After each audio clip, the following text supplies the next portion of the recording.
Hello and welcome back to Live from Paris. I'm Annette Young. It's 1:30 p.m. here in the French capital. Let's take a look at what's making news at this hour. And the man wanted for the Strasbourg Christmas market attack is shot dead by police close to where he carried out Tuesday's shootings. The Islamic State group having claimed responsibility and French officials subsequently detaining 7 people. Also, a man hit by a truck at a roadblock in the south of France becomes the 6th yellow vest protester to be killed. This as the movement is calling for further demonstrations in Paris this weekend. And EU Commission President is urging Britain to set out more clearly what it wants with Brexit. This is, he says, the Commission is going to publish information next week on its preparations for a no-deal scenario.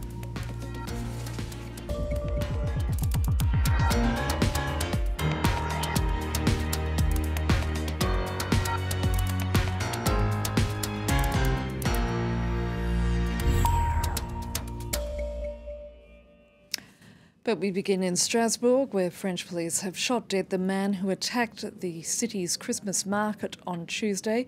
He killed 3 people and injured 13 others. Sharif Shekat was discovered in a Strasbourg street late Thursday evening. He was shot dead by police after he opened fire.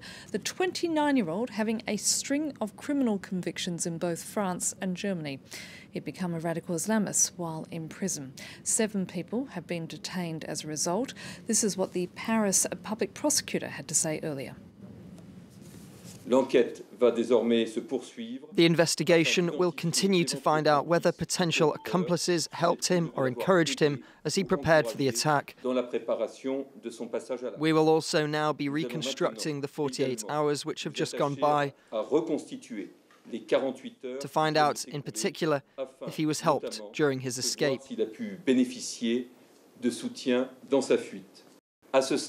At this stage, 7 people remain in custody. The 4 members of his family, who were taken in overnight between Tuesday and Wednesday, and 3 members of his close entourage, one of whom was taken into custody yesterday morning, and 2 during the night. And joining me now from Strasbourg is correspondent Nadia Massi. Nadia, the Christmas market reopening this Friday morning. What's the mood like there where you are? Tentative signs here, Annette, of the city beginning to return to normal. The Christmas market behind me is quiet, but there are people here today. We've been talking to some shopkeepers here within the last hour or so. They're telling us they're relieved the market is open again, and they say they're happy that they can see an increased security presence here around the market. You can see police and members of the army walking past with relative frequency here. And the shopkeepers we've been speaking to say they hope that presence of security remains here in the coming weeks as they try to tell tourists it's safe to come back to the city. We were just speaking to an Australian family here. They told me they were also relieved that the security situation seemed strong, and that made them feel like it was safe to be here. Now, also here in the market today, there are touring groups of psychological supporters going around to talk to members of the public and to shopkeepers here to reassure people and to answer any questions that they might have. So yes, Annette, tentative signs of normal slowly returning to the city. And we've just heard in the last half hour, Nadia, that the French President Emmanuel Macron is going to pay a visit to Strasbourg later this Friday once he's wrapped up proceedings at the Brussels summit. In the meantime, the French Interior Minister Christophe Castanet has been visiting the Christmas market. What did he have to say about the investigation? Yes, that's right. Emmanuel Macron expected here within the next couple of hours. Christophe Castaner was here already this morning. He addressed people just at the market where I'm standing here today. He began with a rendition of the Marseillaise, the French national anthem. People joined in here with. And then he gave us a little more information about how that investigation was progressing. He confirmed, as you say, that 7 people are now being questioned by police. That's 4 members of his family and 3 other people who he was close to as well, who Sharif Shekat knew. He thanked members of the public for their vigilance here in the city. He said that after police tweeted out a picture of Sharif Shekat on Wednesday evening, evening. Members of the public, 800 members of the public, responded saying they believe they saw him. Many of them said they believe they saw him in the Nordorf area where he was eventually found. So Christophe Castaner thanking people for helping to hone down that inquiry for them. But there will, of course, be questions now about how it was he was able to evade capture for 48 hours, remaining within that area in Nordorf without being apprehended by police. How he was able to keep his weapon there as well. Who was it that was helping him? And we have heard French media also reporting today that one of his brothers in Algeria has been arrested today as part of this investigation. He apparently also on that S list of people the French state is aware of as a potentially conducting criminal activity. So that will be something that's part of the inquiry in the coming hours and days. The police then continuing to understand how it was he was able to evade capture for those 48 hours. Nadia Massier reporting there from Strasbourg. Thank you.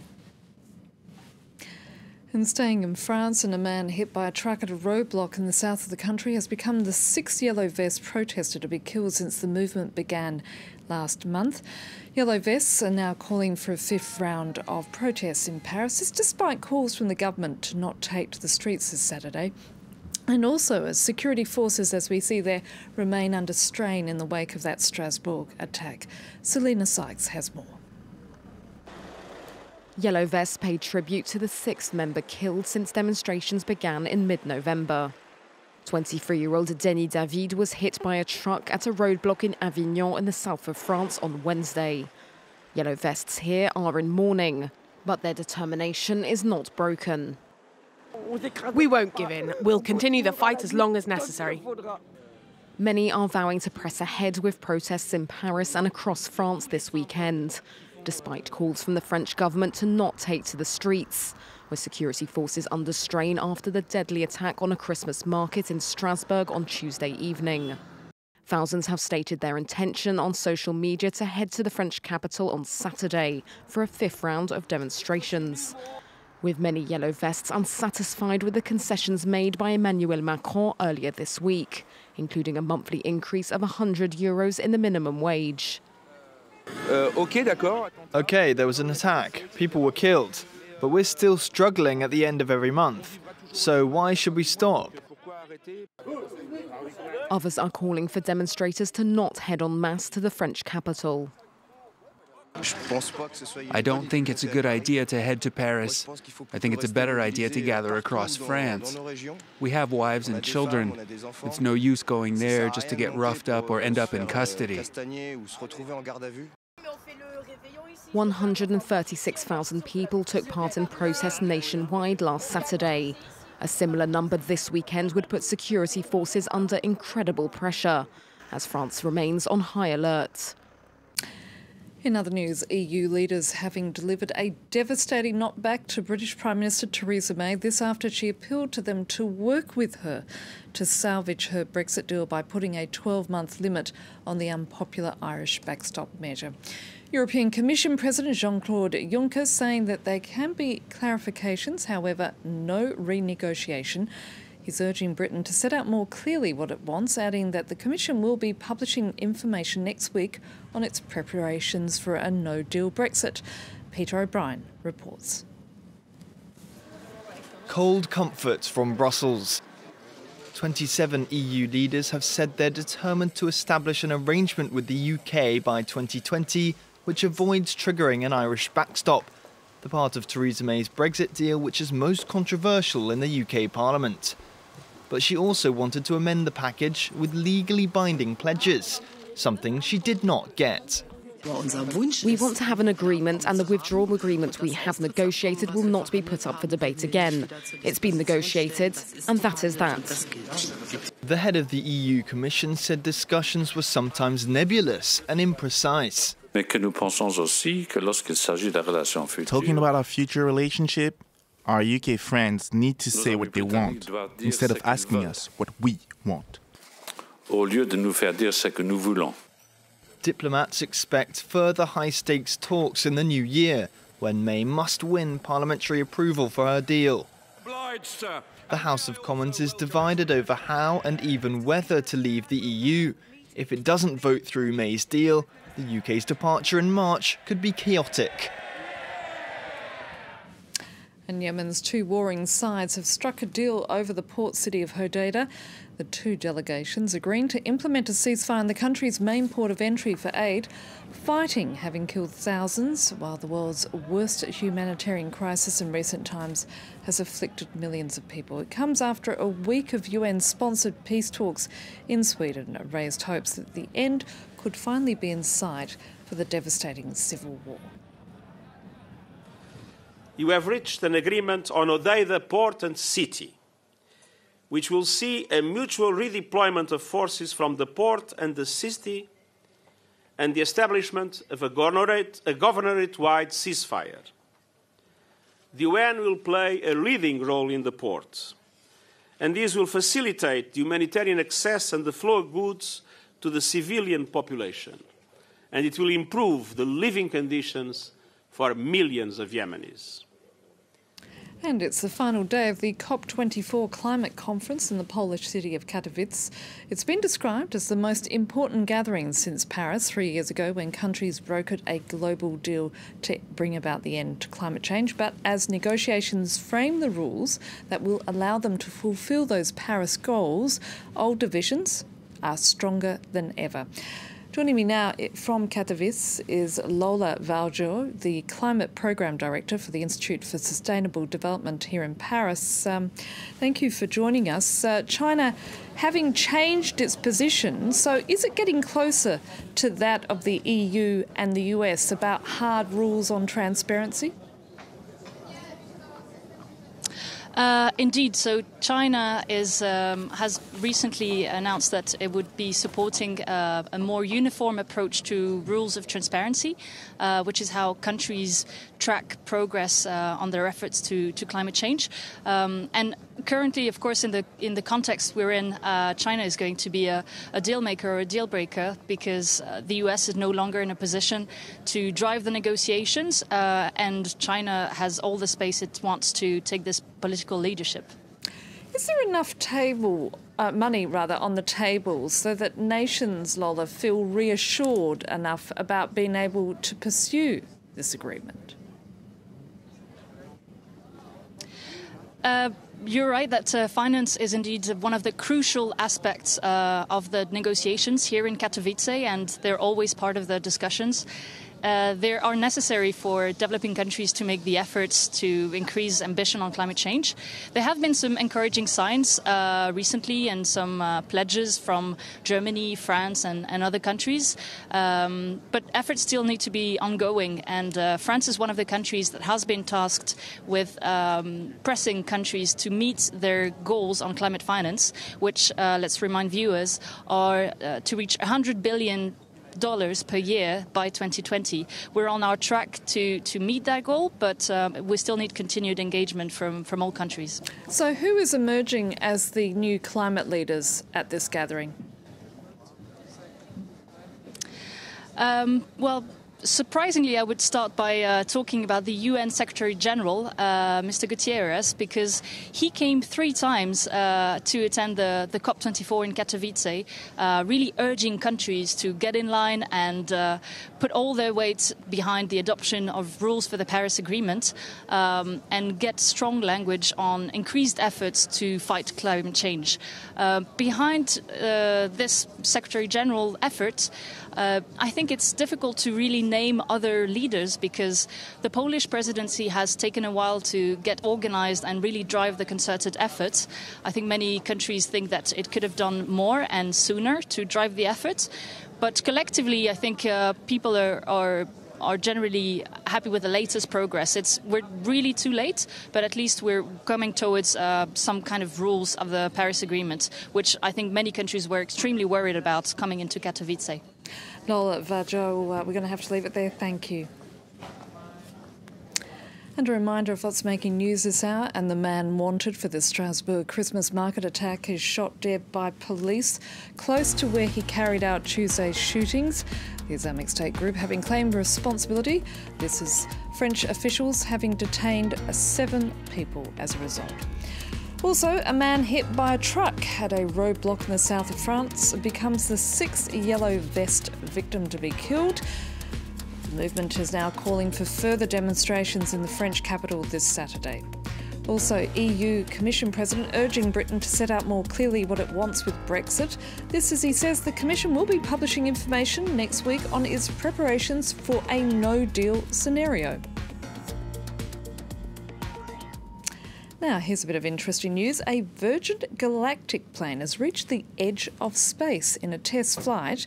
This is the first time since the retirement of NASA's Space Shuttle fleet in 2011 that a US-built vehicle has done as such. The achievement is expected to boost commercial efforts to bring tourists into space, as Cole Stangler reports. A landmark day for Virgin Galactic. The company's passenger space plane, the VSS Unity, has finally reached space, soaring 82 kilometers above the Mojave Desert and into a zone the U.S. Air Force officially defines as space. 82 kilometers. We made it to space.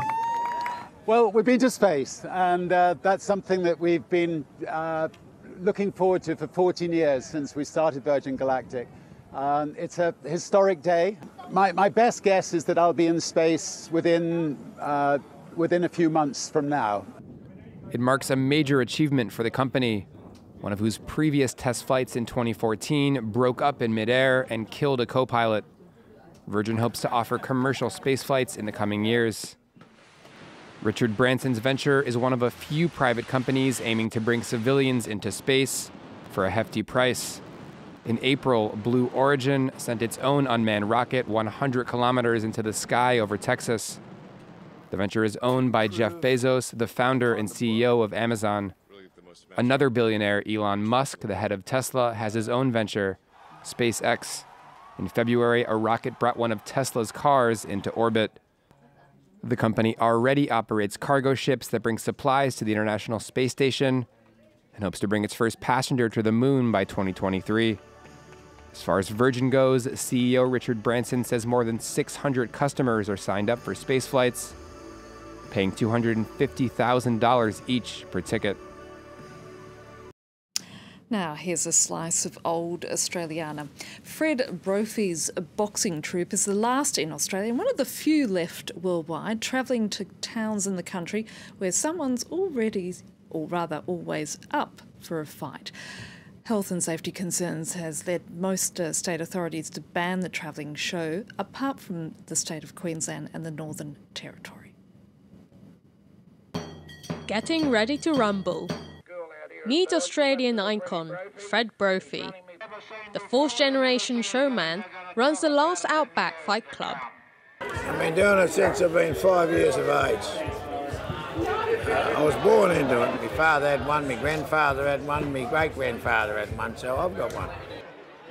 Once a regular sight, safety concerns have seen these shows banned all over Australia, except in Queensland and the Northern Territory. But Fred is not throwing in the towel.